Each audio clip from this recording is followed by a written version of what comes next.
આજે ધોરાજી આઝાદ ચોકની અંદર કોંગ્રેસ પાર્ટી આયોજિત ખેડૂતોના વિવિધ મુદ્દાઓ ઉપર ધરણાનો કાર્યક્રમ અને આવેદનપત્ર દેવાનો કાર્યક્રમ રાખવામાં આવ્યો છે. ખેડૂતોની મુખ્ય માંગ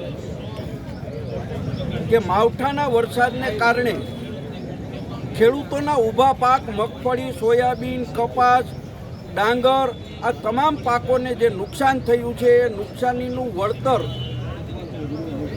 ચૂકવવાની સાથે સાથે ખેડૂતોના જે ધિરાણો છે, ખેડૂતોના જે દેવાઓ છે એ માફ કરવા જોઈએ. પાક વીમા યોજના ફરીથી ચાલુ કરવી જોઈએ અને ટેકાના ભાવે 300 મણ ખેડૂતોની ખરીદી તાત્કાલિક ધોરણે કરવામાં આવે એ માગણી સાથે આજે ધરણાનો કાર્યક્રમ રાખવામાં આવે. સરકારે સર્વેની વાત કરી, પરંતુ સર્વે ટીમ ગામડાઓ સુધી પહોંચી નથી કે શું?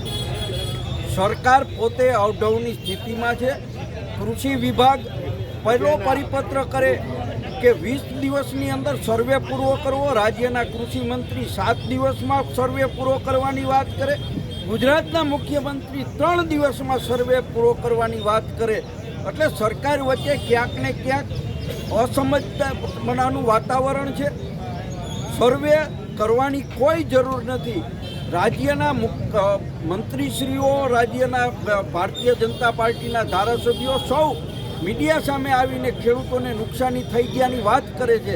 ત્યારે રેન્ડમલી સર્વે કરીને આખા ગુજરાતના ખેડૂતોને પાક નુકસાનીની સહાય તાત્કાલિક ધોરણે ચૂકવવી જોઈએ.